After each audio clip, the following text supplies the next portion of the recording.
Hey, what's going on? It's Tony Scott and Troy Johnson, our men on everything. Mark Clark is not available today, but here we are talking about the biggest stories that are going on in our universe. And of course, we can start, Troy, with what happened in Tulsa and then work our way back. But in Tulsa, a 73-year-old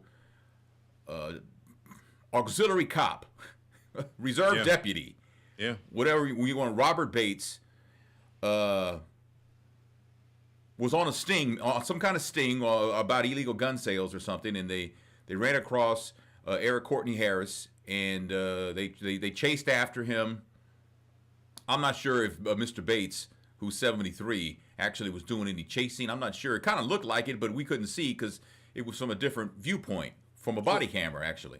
Yeah, it seems like he was it was an illegal gun sale. Yeah. And it seems like he was the guy trying to purchase the gun. Right. So the suspect gets into his vehicle and they have the conversation before he realizes what happened.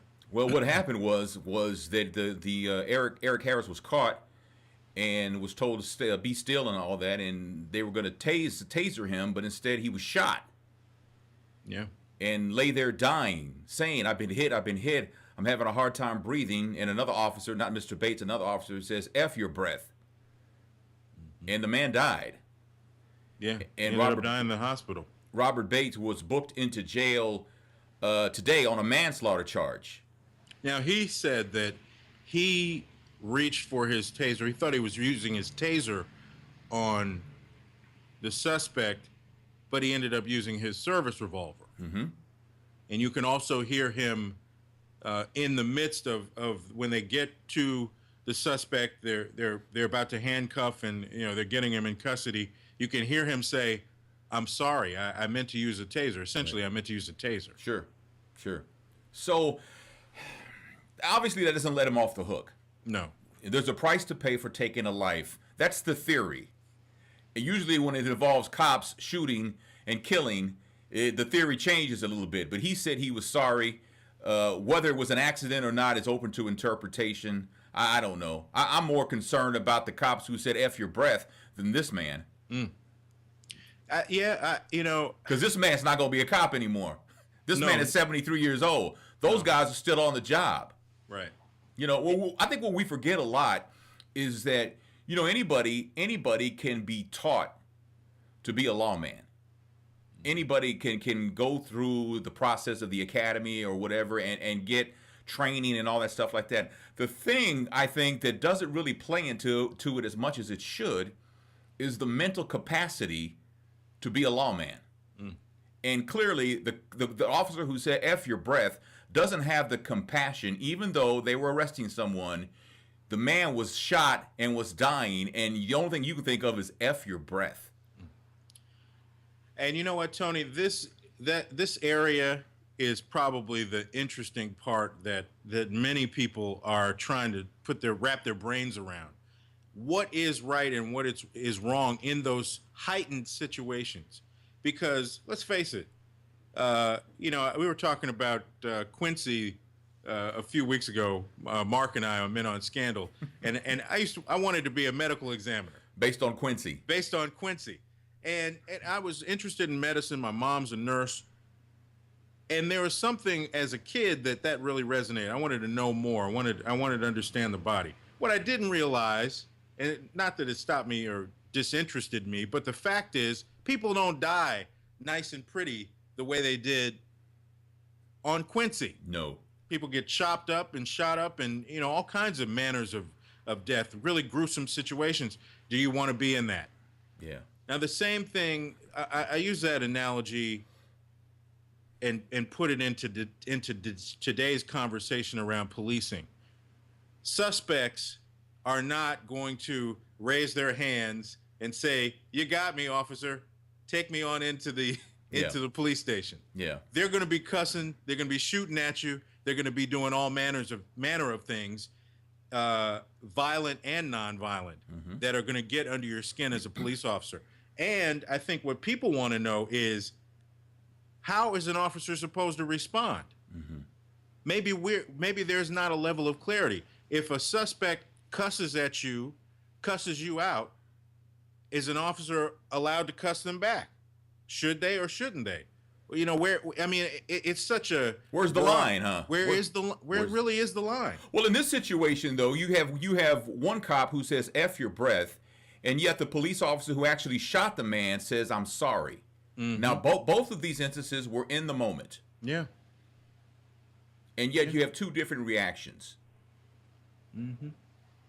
What do we read from that? I think is probably what we need to look into. The other thing is, and I haven't held a gun in my hand in a very, very long time. I've never held a taser in my hand. Is there a difference in weight? Is there a difference in feel? I don't know the answer to that. If you know, please tell me, because if there's not a difference, there needs to be. And that needs to happen like yesterday. Well, we know there's a difference in color. Tasers are generally yellow, but not all the time. Right. You know, some of them can be black to, match everything on a officer's belt. Right. They do look like a gun. You know, they're shaped as a gun with a trigger. And I don't know what the current, I'm not a gun aficionado. I have shot weapons before in the past. It's been a long time too, for me. But I would imagine like a Glock or something like that could be a standard police weapon, and those are generally lighter guns anyway. Right. Now, I don't know with a clip or without a clip what the weight differential would be, but you're right. There's some interesting questions there about, which is which. Do you keep them both on the same side? And then that's an officer's preference. I'm left-handed. Would I have all of the weapons that I'm going to use on my left side, or would I put the taser on the right hand side and try to use it that way? Well, unless you're as they say in the streets, unless you're even-handed, you're going to have to put everything on your dominant side. If you're talking about a life and death situation, you can't put a weapon on a side that you're not as confident with. So they both would have to be, I would imagine, on the same side. Maybe I'm wrong. I don't know. And then so here you have a situation where somebody's reaching for something and they grab the wrong thing. Even with their dominant hand, they think they know what they're doing, but Yeah. Well, this Officer Bates was a cop in Tulsa in the mid to late 60s. Yeah. And had been a reserve officer for like the last 7 years, and really had not had a lot of training or a lot of hours on the job to that point of what happened with Eric Harris. The other thing, Walter Scott. And I think, Tony, I think, I don't know how many people at that age would want to be out on the streets as a police officer. And generally, 73. Generally speaking, is 73 too old to be a lawman in the field? Now, I understand you're chief of police, so you're not really in the field. But if you're going to be an officer, boots on the ground, now I know a lot of 73-year-olds who are very sharp. Yeah. A lot of 83-year-olds are very sharp. I get that. But 73 and a cop on the street, is that the best way to protect and serve? Because we're talking about mental. I think people would say, mental capacity. Absolutely, they can be sharp. Yeah. Physical capacity is another story. Reflexes. Right. Things like that. So Walter Scott is the other man in South Carolina who, as we all remember, was chased by a police officer and shot dead. Everybody saw the video. We all saw the man. When I first saw it, Troy, it literally took my breath away. We've heard about cops killing black men. We've heard it all. We actually witnessed this. We witnessed this via a smartphone and a gentleman who videotaped the whole thing. And we come to find out that the cop lied.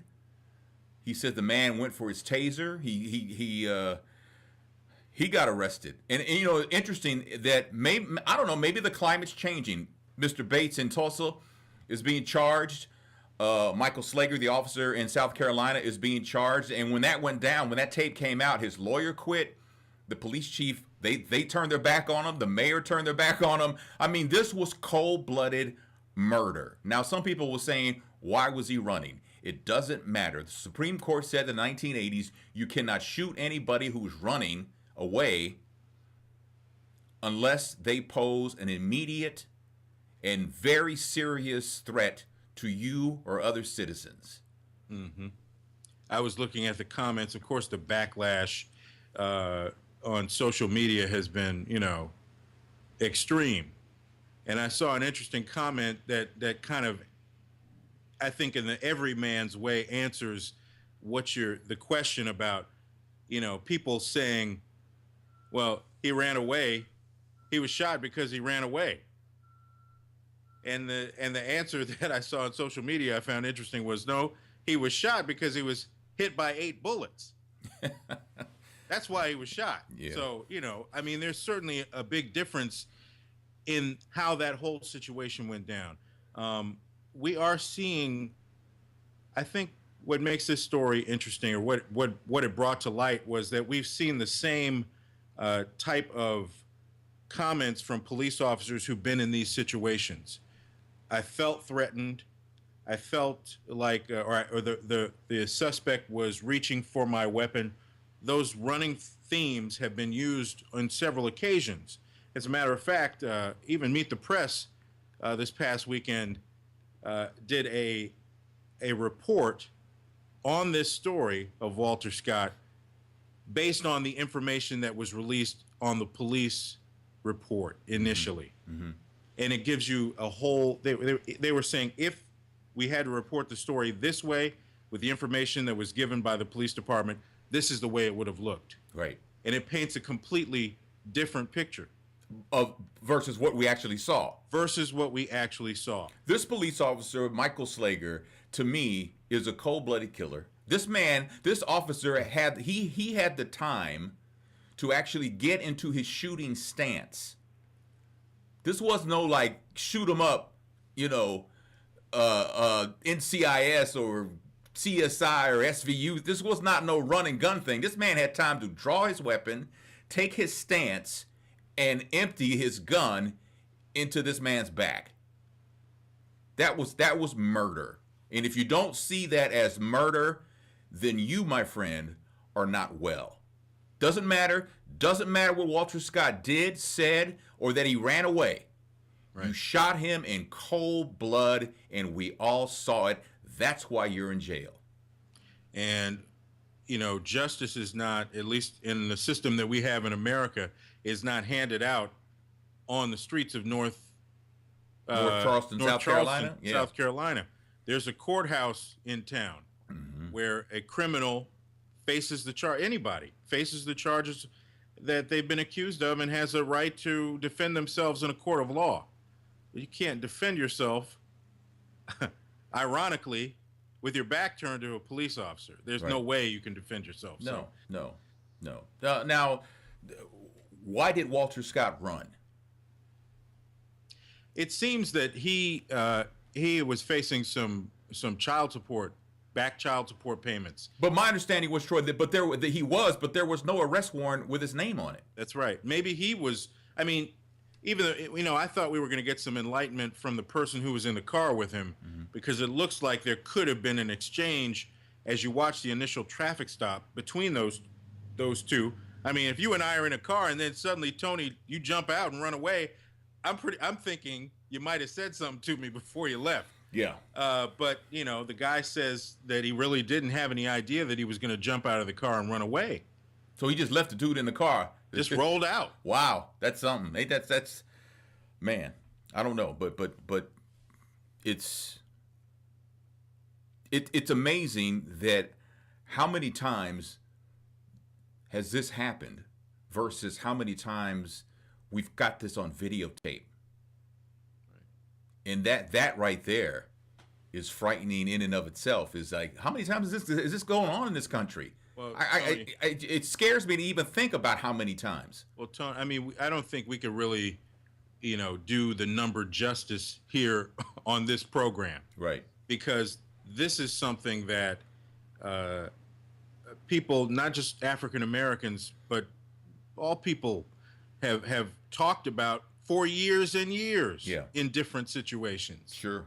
It's just now that we have the ability to grab one of these and record it.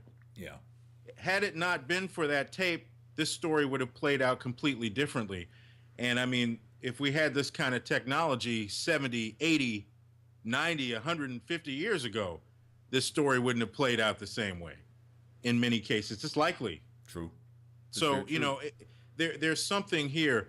And the fact that we've seen the situation in Tulsa just days after what happened in North Charleston, we've seen, let's go back last summer in New York City. We saw the situation with Eric Garner. Yeah.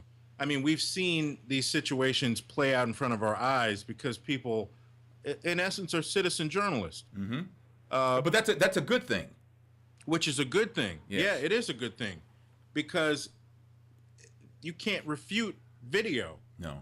This is actually what happened and how it played out. The situation in New Jersey just a week or so ago, where a man was taken into custody, handcuffed. He was on the ground, and the police officers had a police dog that was biting the man in his face and on his body while he was handcuffed. He ended up dying. Mm-hmm. I thought it was interesting as I saw that video, which someone caught, again, right on the street. The man was right next to a squad car, and I would imagine people that saw the car in front could see a struggle. But when the person shot from the angle behind the car, you could see on the other side of the car, there really wasn't much of a struggle. At least it didn't appear that way, and the dog could have easily been called off. Right, but he wasn't. But he wasn't. So, this is opening up a whole lot of situations that certainly it puts a laser focus on policing in America. I mean, we've had, since Michael Brown, some really interesting situations that are becoming red hot in the middle of the public conversation. Yeah. And the president and people have been calling for police reforms, and it doesn't seem like those things are really hitting as fast as they need to be. Well, but they won't. They won't. Change comes slow. Mm-hmm. It always has. It always will. Yeah. You can change a rule in your house that involves, you, your significant other, and your kids.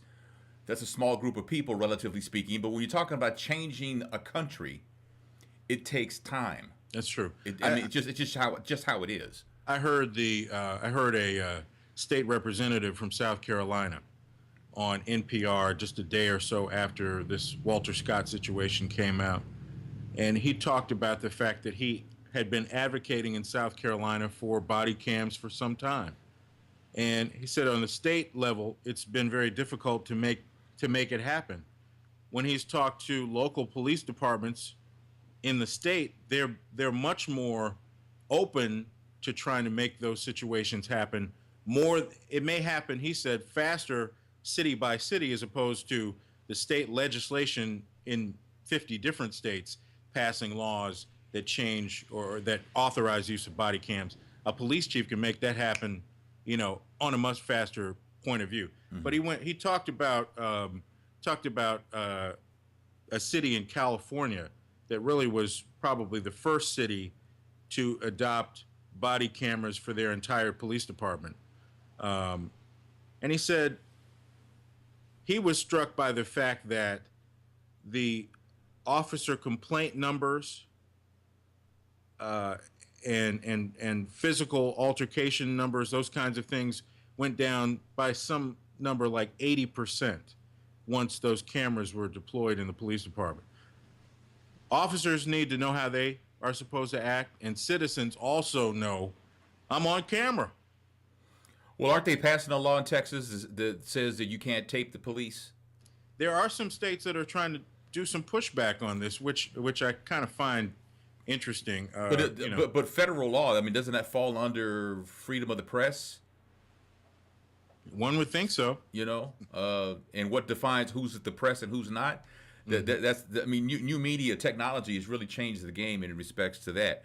I do want to change the subjects here. I do want to say get well to Rita Wilson. Tom Hanks' wife has breast cancer and just went under a double mastectomy and is said to be recovering. They caught it early, but when I read that this morning, I was just was like, whoa, and I was reminded about, I've got aunts and I've got cousins who have and have not survived breast cancer. So breast cancer is a real thing, and I just wanted to mention that she is in our prayers as well as everybody else who's going through this journey. Our thoughts and prayers are with you also, because that is no joke. I have a couple of friends that are dealing with it right now. As a matter of fact, I've been wearing a pink bracelet for the last couple of years for one specific friend of mine who is beginning to get past all of that, fortunately, and I have other friends that are just beginning to deal with it. So our prayers, our thoughts and prayers are definitely with folks and families that are dealing. And congratulations to Tina Knowles, who got married on Sunday to actor Richard Lawson, who a lot of us remember from his days on Dynasty, being, I think, Diane Carroll's love interest. But they got married, and of course, I wonder this. I mentioned this on my radio show that I wonder if is she gonna be Tina Lawson now, because the brand is Tina Knowles. Is she gonna be Tina Knowles Lawson? I mean, when you're on her level. And you are a brand like she is, all that plays into all that's taken into consideration. You put the hyphen on it, man. But you know what? But that's not her maiden name. Well, so House of Darion. I mean, and that's not. I mean, her last name is actually what Beyonce's name was based off of. It's like Beyonce, or it's Beyinc, and then the E with the little thing on the end. That's actually her last name. Really? Yeah, Darion is a family name. Oh. But her birth name, I don't know if it's Beyonce. I don't know exactly how you say it, but that's her maiden name. But I mean, if you marry somebody who was married before, and they're a brand, and they want to keep that name, I mean, do you object or not? No. I think 20 years ago I would object. Would you? I mean, 20 years ago. I mean, I'm much more mature now than I was 20 years ago. You gonna tell Beyonce to change her name, Tony, if y'all got married? What, from Beyonce Carter? I mean, it was Knowles to Beyonce Scott. But Knowles, no, I'm not saying that. Well, now I don't really give a damn. It's like, I don't really care now. 20 years ago, I'll admit I was a lot more immature. I probably would have cared. It would have been a problem, man. It may have been a problem. I'm just being honest with you. But I don't. But now, not so much. But I wonder if that was discussed. And I wonder, moving forward, what's it gonna be? Is it gonna be Tina Lawson, Tina Knowles Lawson? I mean, Knowles Lawson, or just Tina Knowles, or Of course, we all remember Kris Kardashian, married to Bruce Jenner, wanted to change her name back to Kardashian and stay married to Bruce Jenner. I don't know, man. That's crazy. Anthony might change his name to Knowles. Help out his acting career. Haven't seen you, brother. Oh, you're talking about Richard. Richard. Richard Been a while. Hey, man, what's the deal? This Darren Sharper. Darren Sharper is a former NFL player, and it came out about a year or so ago that he was raping and just carrying on, and they finally caught up with him, and he's going to go to jail. But then they said something about some kind of penis monitoring system. Is that a real thing? God, I hope not. What does that mean? Anytime you get an erection, the alarm goes off or something? I mean, I was like, man, that's... Well, this guy, I mean, Darren Sharper, but talk about a fall from grace. Man. I mean, a great athlete. Yeah. Played in the NFL for a long time. He did. And then made the transition, into television. He was starting to get some traction. Did a little stuff. I think he was on the NFL Network. He might have done some ESPN. Mm-hmm. And then this came out of nowhere. And I do not, Tony. I really, I've asked this question. I've thought about it. I don't get it. I don't get it either. When you get to this point, Warren Sapp. Warren Sapp is a football Hall of Famer. Right. When you get this is it though. They handed him a second career. Tony, absolutely, they handed it to him, and you and I, because he really wasn't any good. No, but they gave it to him anyway. Not because he was a Hall of Famer. They gave it to him before he became a Hall of Famer. Yeah. And yet he still flubbed it up. That's what got him into the Hall of Fame. And he still screwed it up. Is the I mean, let's break it all the way down. Is it safe to say that, as we've seen a litany of athletes that are now, football commentators, sports commentators, you've seen them, if you're on NFL Countdown, if you're on the NFL Network, you're probably Hall of Fame caliber. But the fact that they're in the public eye on TV every day, you can't tell me that doesn't help them just a little bit to get into the Hall if they're not there already. Yeah. I mean, Chris Carter, I'm not saying he shouldn't be in, but he's in. Yeah. Warren Sapp. Yeah. Deion Sanders. Yeah. All of them essentially going in on their first ballot, with the exception of Carter. Right. I mean, everybody on the show is in the Hall of Fame. Or will be. So, that's interesting. I hadn't thought about it like that. I mean, yeah. I think, it doesn't take away from their ability and the reason that they should be in the Hall, but it's certainly, you can't say that it doesn't. That's a good look. We want our guys to be in the Hall of Fame. I mean, anytime you can sign your name, Troy Johnson, HOF, that's a huge thing. But I do it anyway.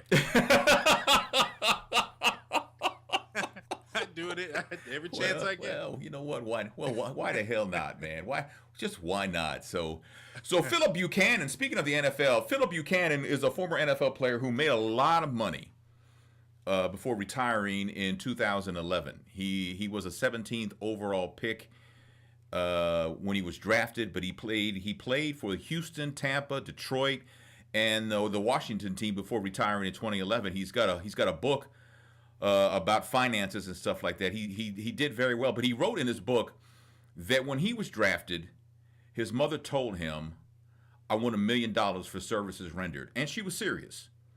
And he did the math, and he says for the past 18 years or whatever, it came out to like $55,555.55. She says, "You owe me." Eventually, she settled for a new house instead of the $1 million. Now, whether it was $1 million house, I don't know. I don't know. But it had me to wondering. Look up the tax bill, Tony. Do we owe our parents financially? I don't see it. No. I don't see it. We have children. We have children with the responsibility of, you are to raise your child in the best way that you possibly can. And who said that song? No charge. Was that Shirley Caesar? Right. No charge. Yes. Yeah. So I don't see that. You don't owe me any. My children owe me nothing. They owe me nothing. Don't expect ever to receive anything. If they offered something and I needed it, well, yeah, okay. But I don't expect anything from my children other than to be good people, successful people, God-fearing people. That's all I want in return. You don't owe me anything. And to me, I just think that's wrong. Well, Tony, I would agree with you, but I feel like there are parents that that's the beauty of America. We can do what we want to do. Yeah. And unfortunately, though, that can go wrong. Parents parent in a specific way. Some people, like you and I, just want our kids to be the very best they can be. We were there to support them and nurture them and help them grow. Because you're raising parents, you're raising people, not children. Mm-hmm. That was always the mindset that I have. I'm trying to raise a person who's going to be responsible when they become of age. Mm-hmm. But not everybody shares that point of view. And all due respect to those that put their kids in these talent shows and are over. I'm talking really about the overbearing parents. You're going to go play football. You're going to go in this dance competition. You're going to go in this modeling competition. They're just constantly cracking the whip on their parents, on their children. And you're going to love it. And you're loving it. It's just one of those. I don't know, man. It's just. But I mean, it kind of feels like, who are you doing this for? Mm-hmm. I know I've had to ask myself that question when I've seen some of these stories. Do you want your kid to be the best? Yes. For who? Yeah. For you or for them? Right. I want my kid to get the $1 million contract. I want my kid to get the big money, and I want them to be a first-round draft pick. Why? For who? For who? For who? For who? Good point. Great point. Great point. And while we're talking about the NFL, Lawrence Phillips. Lawrence Phillips was drafted into the NFL by the St. Louis Rams in 1985. Has been out of the game for a while. He's only 39 years old, but he's been locked up. He's doing a 31-year bid for just mayhem, all kinds of brutality. But apparently, he is a suspect in the murder of his cellmate. Damian Soward died early Saturday morning, and they're thinking that Lawrence Phillips may be involved in his killing. Well, who the hell else did it? But prison officials say, hey, there was another murder the same day at the same prison. Okay, well, they got the keys. Somebody walking around unlocking cells. That victim's cellmate is also a suspect in that case. They don't know if they're related or not.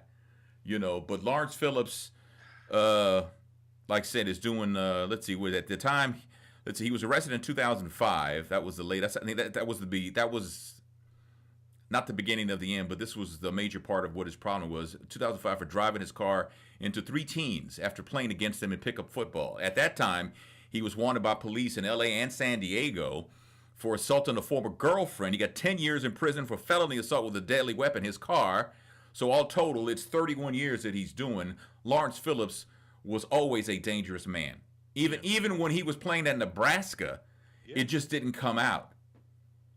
Yeah, he was in trouble at Nebraska. I think, let me correct myself, because it did come out. I think the NFL just looked the other way. Because he was a beast. He was a talent. Yeah, but he sucked in the NFL. Yeah, he did. It didn't transfer because he was an ass. Yeah, he was an ass. Yeah. And, man. That's a shame. I mean, I shouldn't even say it's a shame. He's getting what he wanted. Yeah. Yeah. Because it could have gone, another story that could have gone completely a different way because he was so talented, If he would have knuckled down and focused on football, we'd be telling a different story. True. Absolutely would be telling a different story. Which, Tony, I want to say one other thing about athletes today, specifically NFL athletes. I want to give a shout out to some of these younger players. I want younger athletes in general that are beginning to impact the scene. They're much more savvy than some of their predecessors. Mm-hmm. I was looking at Saturday Night Fights on NBC, and there were a couple of interviews with some of the boxers. They came off very intelligent. We're talking about their goals and their dreams and aspirations. There are a couple of athletes. There's one who was playing for San Francisco. I can't think of his name, who retired after essentially about a year in the league. He just recognized that, you know what? I don't need this. I'm good. I don't need I achieved my goal. Mm-hmm. And he even had to return a large, signing bonus. And he was like, no problem. Because these head injuries that are going on, man, it's like, he was like, I'm good. That's it. That's all. I know what it feels like in the NFL. I'll find something else to do. Thank you for the opportunity. And there are a couple of other athletes walking away and, cashing in. Mm-hmm. And like, I'm going to go to the business world. I'm going to do something else that I want to do. Hey, man, you're still, in our eyes, we never put on an NFL uniform. Mm-hmm. So you're still the man. Yeah. Yeah. And you have all of your faculties. Your medulla oblongata still works. So, hey. Yeah, that's hats off to you. Yeah, that's true. But I think especially if we're talking about young people, and then we just talked about parents and what they're driving their kids to do. For the last 10 years, when they say the average NFL career, I remember when it was 5 years. It's now 3.4 or something like that. Yeah, a little under 3.5 years now. Yeah, it's a short time. So there are going to be very few Ray Lewises who are able to do 19, 20 years at middle linebacker Well, let's call it what it is. Ray Lewis was a freak of nature. Yeah. And Nolan Ryan was a freak of nature. Exactly. It's just every once in a while there'll be a person or two, maybe three, who just they're not in the mold. They're not the mold. They're these people who can play forever and can do things to their body, and it will have no effect on them the rest of their lives. Right. Those are few and far between, though. Right. It's still too early to determine what effect all those hits Ray Lewis delivered is going to cause him later in life. Only time will tell. I pray that nothing, that he can get through it, that he is a true freak of nature, and that has no effect on him at all. Because, man, what some of these NFL players are going through after they leave the game is just brutal. I don't know if anybody knows, like Tony Dorsett. Oh my goodness! Right now is it's just sad. It's sad, and it really. It makes me emotional. Even Earl Campbell, you look at him. Oh man, and I remember meeting Earl Campbell one time, and Earl Campbell was such a nice, gentle soul, but was built. I don't know if he was built for football. He could have been a tank in another life. He was huge. I had never seen a man with thighs that size. I mean, he had to have his because he's a cowboy, so he wore jeans. He had to have those. No way he bought jeans off the rack. It's just no way. It's just not possible. It's just not possible. Tony, that's why chaps were invented. He had a pair of chaps on. I guess so. But and a lot of people don't know that, because of his injuries and because of the pills, the pain, he was addicted to pain pills, and it was his grown sons. They had an intervention, a come to Jesus meeting with their father, and said enough is enough. Yeah. And Earl Campbell is something else. So, which again, though, that's why I'm saying, Tony, these younger athletes that see this, and I'm saying for parents, my son played football through high school. And thought about playing football in college and ultimately did not. But I used to constantly talk to him about other sports. Yeah. I played football, but I ran track, I ran cross country, I got into cycling, I played rugby, I wrestled, I did a lot of different things, because to me it was more about participating in sports. Right. Learning and knowing that I can do more than one thing. Sure. And I think a lot of parents put their eggs in one basket, and there may be other opportunities. What would happen if Shawnee Davis just played football? Yeah. Well, he wouldn't have a gold medal in speed skating. Right. As a kid from inner city Chicago. Mm-hmm. So there's so many opportunities out there. Parents driving their kids to one specific thing for that big payday in the NFL, the most brutal sport we have in America, one of them. A kid with that kind of talent could play baseball for 20 years with a guaranteed contract and walk away like Cal Ripken, tip your hat with millions of dollars. Sure. So, it just, it's just something to think about, parents. Yeah, very true. Good advice from Uncle Troy. Saturday night, word came that Nelly had been arrested in Tennessee and was released on $10,000 bond. Apparently on the bus he was on had drugs on it. They tested 5 rocks that tested positive for meth. There was also some weed on the bus. There was a gun on the bus, maybe more than one gun, I'm not sure. But his lawyer, Scott Rosenblum, says when everything settles, the dust settles, it'll be very apparent that these things did not belong to Nelly. Which, in that world, cue Sesame Street. One of these things just doesn't belong here. In that world, that's probably true. In our world, it's probably not true. Right. When's the last time you saw a name tag on a bag of meth? I don't know. I will. Me personally will never know if that stuff belonged to him or not. If he says it didn't. What do I have to go by? What do I have to judge him by? What information do I have to say? No, man, Nelly, that was not. I have nothing to base that on. Right. So, and I don't think I saw some comments on social media. They were dragging him, man, and it's like you don't know. You don't know. I mean, this is not, I've told this story before about my uncle in the 1950s who was riding with a guy who had 2 joints under a floor mat. And my uncle didn't even know the guy smoked weed. They get pulled over, the car gets searched, police find these 2 joints that my uncle didn't even know were there, didn't even know that his friend smoked. My uncle went to prison for 7 years. That was in the 50s in Texas. This is 2015. Things have changed. You know, it's interesting how this will sort itself out. Cody. Things have changed. You can get a dog to sweep your tour bus before you get on it. You can do that now. Yeah, you can. But who thinks of that, right? Man, I sure as hell would. I mean, how many times has Willie Nelson's bus been pulled over, man? Oh, Willie Nelson wants to have a smoke out with the cops. You know, and it's just come on, man. Just leave it alone. Leave it alone, man. Hey, by the way, Willie Nelson is putting together his own designer weed. It's going to be called Willie's Reserve, by the way. Is it really? Yeah. He's going to have. Isn't Willie in his 80s? Yes. Wow. He's going to, it's going to be developed, designed. They're going to do the whole. It's going to have a certain flavor, or all that, and he's going to be the guy who's going to check off on the paraphernalia, on all of that. Wow. So, look for Willie's Reserve. Man. Coming soon.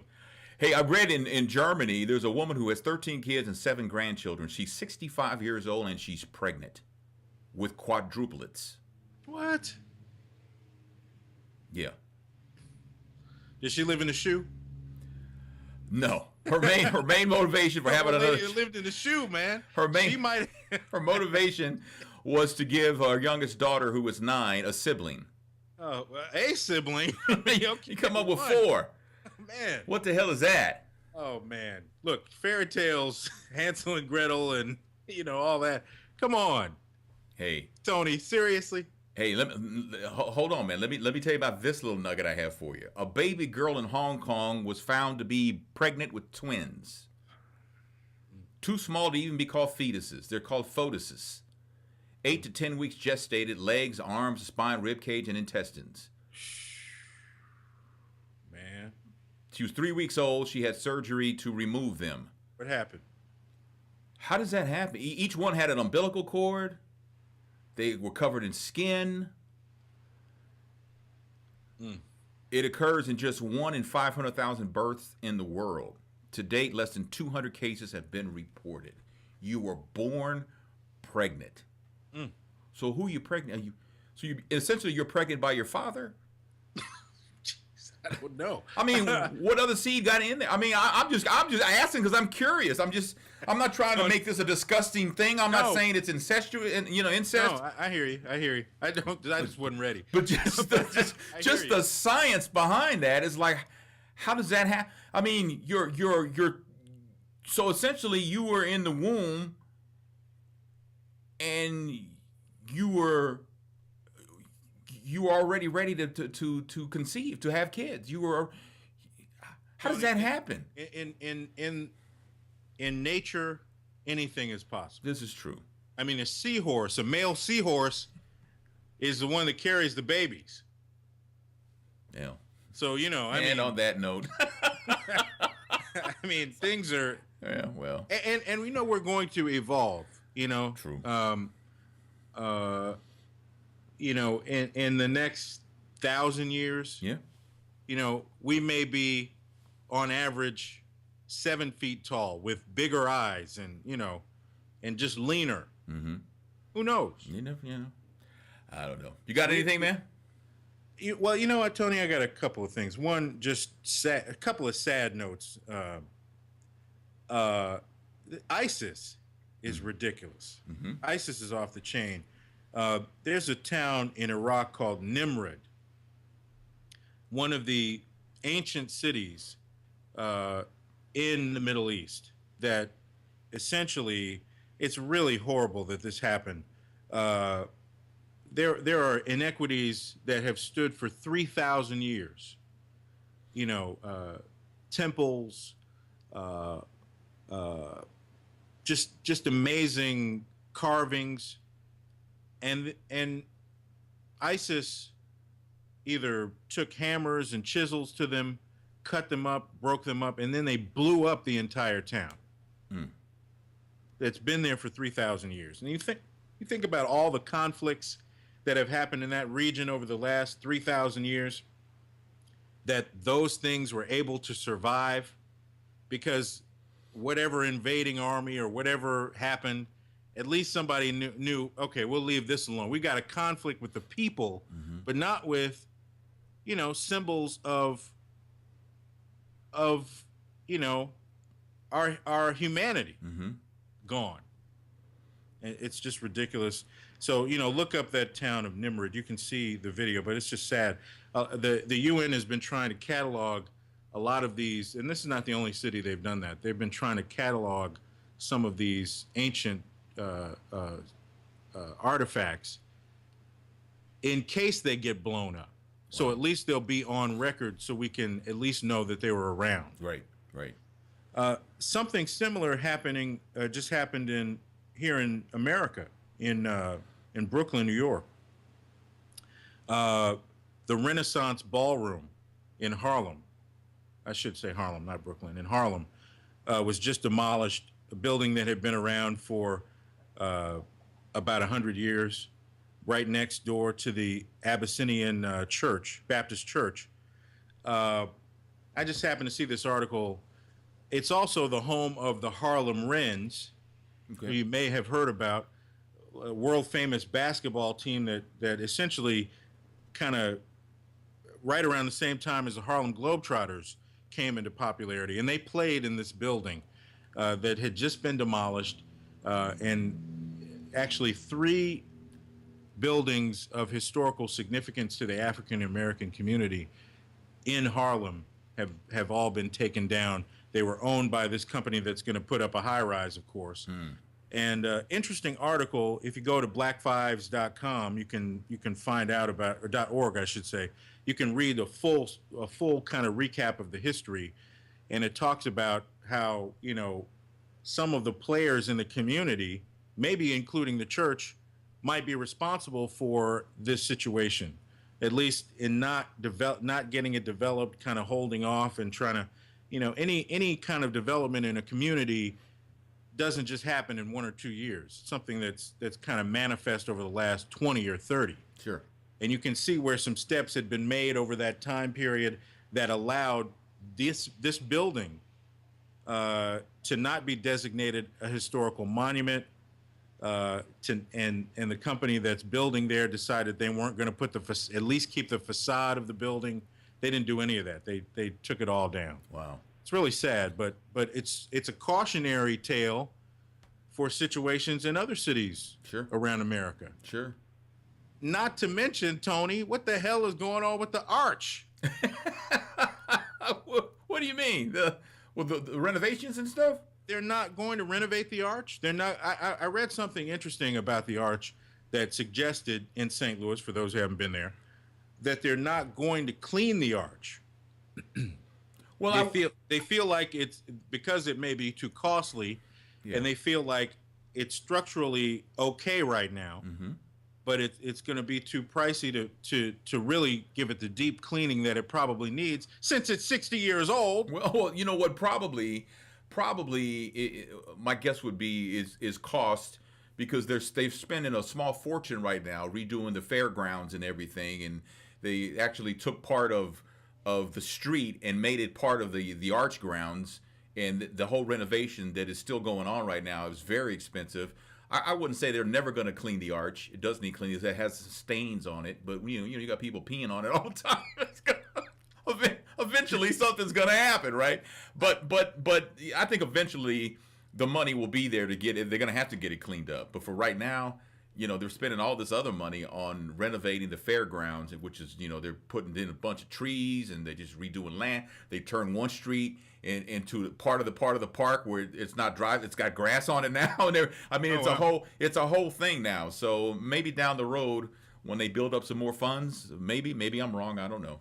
I was concerned because St. Louis means something to me. Mm-hmm. It's kind of like the first as a grown ass man when I finally when you get your grown ass man patch and you move somewhere. Yep. Move out on your own. Yep. St. Louis was the first city that I moved to. Right. And I was a young man with a family, and so it kind of was the cornerstone for whatever else I have been able to do in my life. Right. And the arch was just so iconic. Right. You live in now I live in Washington D.C. I see the monuments of America all the time, but to be able to see the arch every day was cool to me. It was a big deal. Yeah, it is a big deal. We actually had a radio manager here when I was working for this one company that I worked for many years, an operations manager. And in this city, there's a radio station called The Arch. Mm-hmm. And it's competition. And so he told us we couldn't call it The Arch. We had to call it by its government tag, which is kind of long in the Nationals or whatever. And everybody just kind of looked at him and, yeah, okay. Hey, what about The Arch? I mean, come on, man. You thinking too much, man. Yeah, exactly. Shut up. But I was shocked by this article that I read, Tony, when they were talking about the graffiti that's on the lower part of the arch, where people are walking around and all. Mm-hmm. I was like, what? I used to go down there and just, it's just a place I used to go think and reflect and all that stuff. I just had good times. I mean, the arch is considered sacred ground in St. Louis, but St. Louis, this is not the same St. Louis you lived in. Man, you tell me about it. This is a war zone, man. It's crazy here, So times have changed, and there's sadness in that, But what are you gonna do? Well, Tony, just to be defiant, that's why I bought you and I a couple of buckets and some scrub brushes. We're going down there next week. We'll take care of this. Oh, all right then. Very good. All right, so that'll do our Men on Everything show. Mark Clark couldn't join us today, but hopefully he'll be back for our next show. If you can give this a like, a thumbs up, a share, it would be much appreciated. Subscribing, all that kind of stuff. If you want to support us on Patreon by being a patron for $2.99 a month, you can click the link. Let's see, it would be right here. Always got to look. It's always like here? Reversed and stuff. Yeah, somewhere up in here somewhere, $2.99. That's cheaper than Netflix. Also, we've opened up a store. We have a virtual store. If you go to talking360.com and click shop, we got T-shirts and coffee mugs and things like that. You can check Pretty out. Pretty sweet also. too. So check it out if you can. All right, in Washington D.C., that is Troy Johnson. In St. Louis, I'm Tony Scott. Thanks for watching Men on Everything, and we'll see you soon.